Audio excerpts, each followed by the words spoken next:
Flash studios में आप सभी का स्वागत है और आपके जो तमाम सवाल हैं वो इस शो में हम शामिल करेंगे। साथ ही क्विक आउटलुक कल के मार्केट का भी लेंगे। पहले बात करेंगे आज के बाजार की, क्योंकि आज एक बार फिर से बाजार में नए रिकॉर्ड्स लगते हुए दिखे। बाजार में हाई पर हाई का सिलसिला जारी है। पहली बार निफ्टी 18,150 के ऊपर और सेंसेक्स 60,700 के पार बंद हुआ। कारोबार के दौरान आज सेंसेक्स ने 60,837 और निफ्टी ने 18,198 का नया रिकॉर्ड हाई दिया। बैंक निफ्टी ने भी 38,780 का नया हाई लगाया और अंत में 38,636 के स्तर पर क्लोजिंग हुई। मिड कैप में भी जोरदार तेजी का दिन। मिड कैप स्मॉल कैप में भी खरीदारी का रुझान था। इंडेक्स मिड कैप का 490 पॉइंट चढ़कर 32,294 पर बंद हुआ। बीएसई पर रियल्टी को छोड़कर सभी सेक्टर इंडाइसेस शानदार तेजी दिखा रहे थे। सबसे ज्यादा मोमेंटम हमने ऑटो, पावर और मेटल स्टॉक्स में बनते हुए देखा। तगड़ी खरीदारी इस पूरे स्पेस में थी और कई ऐसे स्टॉक्स थे जो कि आज फोकस में रहे। आज के आंकड़े आपको दिखाते हैं। एफआईज ने आज खरीदारी की है, ये इंटरेस्टिंग है। 937 करोड़ की बाइंग एफआईज की ओर से कैश मार्केट में हुई है। डीएस ने हालांकि 431 करोड़ की बिकवाली आज के सत्र में की है। हमारे साथ आज के एक्सपर्ट ग्लोब कैपिटल के वाइस प्रेसिडेंट हिमांशु गुप्ता मौजूद हैं। हिमांशु नमस्कार, स्वागत है आपका। बताइए पहले तो क्विक आउटलुक कल के सत्र के लिए, क्या रेंज निफ्टी की देख रहे हैं? स्ट्रैटेजी हो इंडेक्स पर तो क्या होनी चाहिए? गुड इवनिंग दीपाली जी, शुक्रिया। देखिए, मुझे लगता है कि बाजारों में जो तेजी का रुझान है वो कल भी यहाँ पर जारी रह सकता है। स्पेशली जिस तरह से आईटी दिग्गज के नंबर यहाँ पर मार्केट आवर्स के बाद आए हैं और जिस तरह के स्ट्रॉन्ग कमेंट्री वहां पर देखने को मिली है, मुझे लगता है कल के सेशन में भी यहाँ पर अच्छी तेजी बनते हुए नजर आ सकती है। तो जो रेंज है कल के लिए, मेरा ऐसा मानना है कि कल के सेशन में निफ्टी 18,300 की तरफ भी जाता हुआ नजर आ सकता है। 18,100 लोअर एंड और 18,300 तक के अपसाइड टारगेट मुझे लगता है कि कल के सेशन में निफ्टी में शायद आपको देखने को मिल सकते हैं। ठीक है, तो तेजी का ही मूड बना हुआ है फिलहाल बाजार का, उसी के साथ रहिए। हाँ, अगर आपके पास पोजीशंस हैं तो स्टॉप लॉस को स्ट्रिक्टली मेंटेन कीजिए। मुनाफा होता रहे तो थोड़ा थोड़ा बुक भी करते चलिए। आपके तमाम क्वेरीज अब स्टार्ट करते हैं शामिल करने शो में। ये शो फेसबुक, ट्विटर पर भी जा रहा है, तो वहां भी अपने सवाल आप पोस्ट कर सकते हैं। पहले कॉलर विजय जोशी है हमारे साथ जयपुर से फोन लाइन पर। विजय जी, गुड इवनिंग, बताइए अपना सवाल। गुड इवनिंग मैडम, मेरा सवाल बर्गर किंग पे है। मेरे पास में 600 शेयर्स हैं at the average rate of 172। ये करीबन 2 महीने पहले मैंने लिए थे और मैं अगले 2 महीने के लिए इसको रोकना चाहता हूँ। अभी रेट 162 के आसपास आ रहा है and my target is 10%। If I get around 180, 185, I want to sell it off. Okay Himanshu, सवाल इनका क्लियर है, स्ट्रैटेजी बिल्कुल क्लियर है। 180-85 के लेवल्स मिलेंगे अगर ये महीना 2 महीना रख लें स्टॉक को। दीपाली जी, देखिए, पिछले कई हफ्तों से स्टॉक एक साइडवेज कंसोलिडेशन में है, लेकिन अच्छी बात यह है कि 155-160 पर स्टॉक ने बहुत स्ट्रॉन्ग सपोर्ट बेस बनाया है। तो मुझे लगता है कि यहाँ पर 160 रुपए के नीचे का क्लोजिंग बेसिस का स्टॉप लॉस लगाएं और पोजीशन को होल्ड करें। 165-168 रुपए के ऊपर स्टॉक चलना शुरू होता है तो मुझे लगता है 180 रुपए तक के टारगेट्स यहाँ पर आते हुए नजर आ सकते हैं। तो 160 के स्टॉप लॉस के साथ पोजीशन में बने रहने की सलाह है। ठीक है, तो होल्ड करने की सलाह है बर्गर किंग, लेकिन स्टॉप लॉस को आपको स्ट्रिक्टली मेंटेन करना है, यही सजेशन है आपके लिए। नीरज है हमारे साथ, नीरज थोबानी, जामनगर, गुजरात से। नीरज जी नमस्कार, बताइए आपने कौन कौन से स्टॉक खरीदे हुए हैं? वंदे मातरम में मैंने बेल खरीदा है 1600 शेयर, वंदे मातरम, और हीरो मोटो खरीदा है 60 शेयर। अभी उसको आगे कितने देर तक वेट करें हम? आपका खरीदारी का भाव क्या है दोनों शेयर्स में? बेल का 68 रुपीज है और हीरो मोटो का 2800। ठीक है, पूछ लेते हैं। इनफैक्ट भेल तो आज काफी चला भी, खबरें यहाँ पर अच्छे ऑर्डर्स मिलने की भी हैं, सरकार की हिस्सेदारी बेचने की भी खबरें हैं और इसीलिए स्टॉक में आज काफी स्ट्रांग मोमेंटम था। 10% का सर्किट भी इस दिन के दौरान छुआ। अभी तो मुनाफे में है ये भेल, में क्या करना चाहिए आपके हिसाब से हिमांशु? और दूसरा स्टॉक इनके पास हीरो मोटो कॉप, यहाँ पर 2800 की पाएंगे।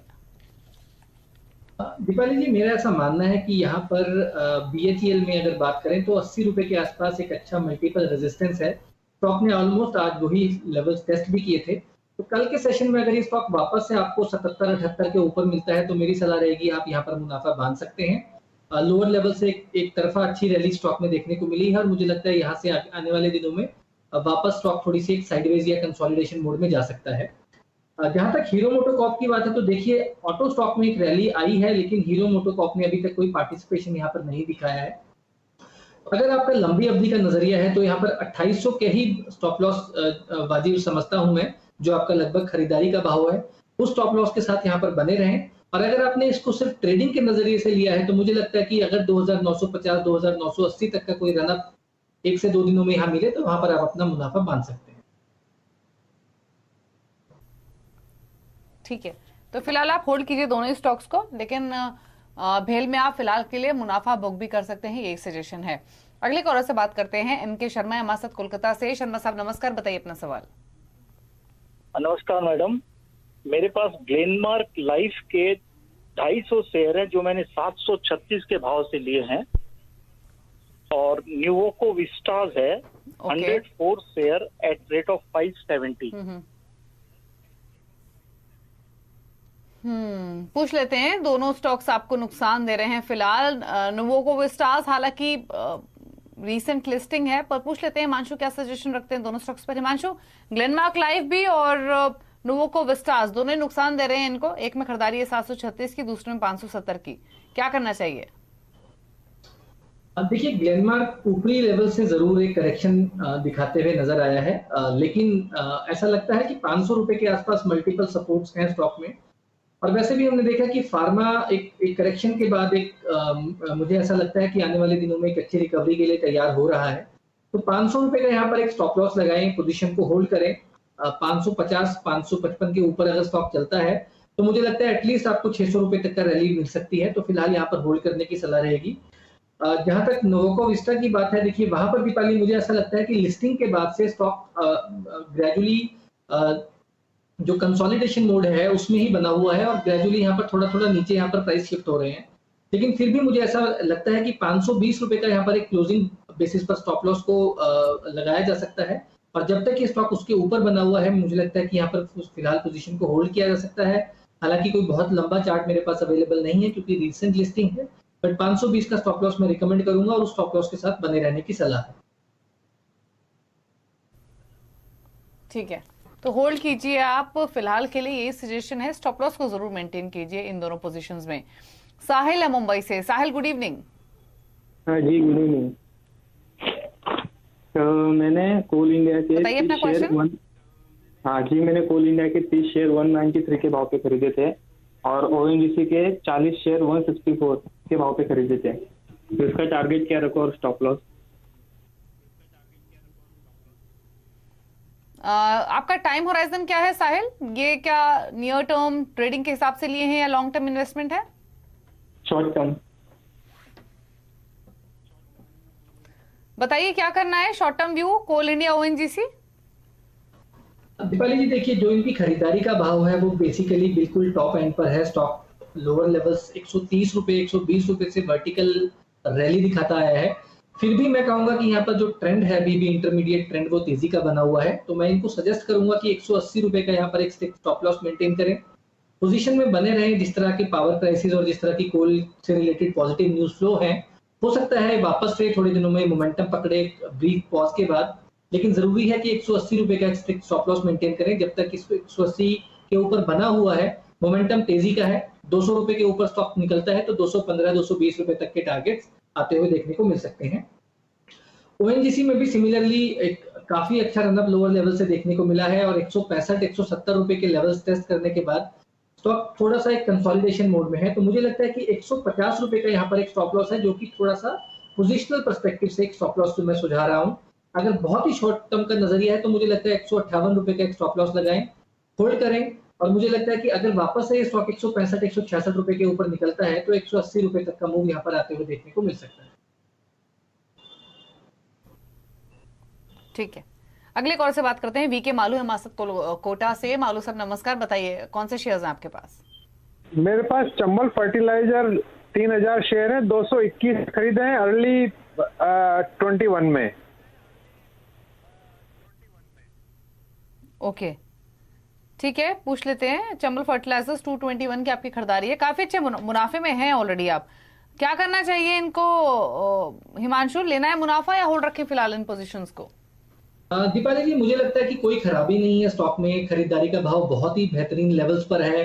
अगर कोई स्टॉक में या मार्केट में करेक्शन आती भी है तो मुझे लगता है कि 320-325 रुपए के आसपास बहुत अच्छा सपोर्ट जोन है और स्टॉक उसके नीचे मुझे जल्दी से जाता नहीं लगता। तो फिलहाल पोजीशन में बिल्कुल बने रहें। आने वाले समय में आपको और ऊपर के लेवल्स देखने को मिल सकते हैं। बहुत अच्छा लेवल्स पर आपने शेयर में खरीदारी की है, बने रहने की सलाह है। अगले कॉलर से बात करेंगे। देव शर्मा है जम्मू से। देव नमस्कार, बताइए अपना सवाल। नमस्कार मैम, मेरा नाम देव शर्मा है। मैं रिलायंस इंडस्ट्रीज पे व्यू चाहता हूँ नेक्स्ट 2 इयर्स का, और आईसीआईसी लोम्बार्ड पे। आईसीआईसी लोम्बार्ड और रिलायंस इंडस्ट्रीज दोनों पर लॉन्ग टर्म व्यू चाहिए। और इंटरेस्टिंग ये है, इन्होंने मेंशन नहीं किया हिमांशु, लेकिन मैं बता दूं, रिलायंस इनकी 890 की खरीदारी है, आईसीआईसी लोम्बार्ड 665 की। तो ऑलरेडी काफी अच्छा फायदा इनको इन दोनों पोजीशंस में हो रहा है। क्या करना है आगे? दीपाली जी, दोनों ही स्टॉक्स अच्छी पेडिग्री के स्टॉक्स हैं, फंडामेंटली स्ट्रॉन्ग कंपनीज हैं दोनों ही, और खरीदारी के भाव भी बहुत बेहतरीन लेवल्स पर हैं। तो मुझे लगता है कि लॉन्ग टर्म का अगर नजरिया है तो यहाँ पर बिल्कुल बने रहें। अगर मैं आईसीआईसीआई लोम्बार्ड की स्टॉक की बात करता हूँ तो मुझे ऐसा लगता है कि यहाँ पर 1400 1450 रुपए बहुत स्ट्रॉन्ग मेजर सपोर्ट जोन है, जिसके नीचे स्टॉक जल्दी से जाता नहीं लगता। तो फिलहाल उस 1400 के नीचे का क्लोजिंग बेसिस पर स्टॉप लॉस लगाएं, पोजीशन में बने रहें। आने वाले समय में यहाँ पर ऊपर के लेवल्स देखने को मिल सकते हैं। रिलायंस इंडस्ट्रीज ऑलमोस्ट उनकी खरीदारी से लगभग 4-5 गुना भाव है, लेकिन उसके बावजूद भी मेरी ये सलाह रहेगी कि जिस तरह का मोमेंटम रिलायंस इंडस्ट्रीज में बना हुआ है, आने वाले दिनों में यहाँ पर 3000 तक के भी टारगेट का पोटेंशियल है। और लॉन्ग टर्म के लिए ये एक ऐसा स्टॉक है जो आपके पोर्टफोलियो में हो सकता है, होना चाहिए। तो बिल्कुल यहाँ पर बने रहें। आने वाले समय में कोई स्टॉक में करेक्शन मिलती है अगर, तो और खरीदारी की जा सकती है। ठीक है, तो होल्ड करने की सलाह है दोनों ही स्टॉक्स, और डिप्स मिले तो ऐड भी कीजिए। लॉन्ग टर्म के लिए बहुत ही बेहतरीन स्टॉक है, ऐसा हिमांशु का सजेशन है। रिलायंस से जुड़ा हुआ एक डिस्क्लेमर भी दे देते हैं। जो चैनल आप देख रहे हैं सीएनबीसी आवाज, इसका स्वामित्व रिलायंस इंडस्ट्रीज के पास ही है। पंचानंद है हमारे साथ फोन लाइन पर बिहार से। नमस्कार सर, बताइए अपना सवाल।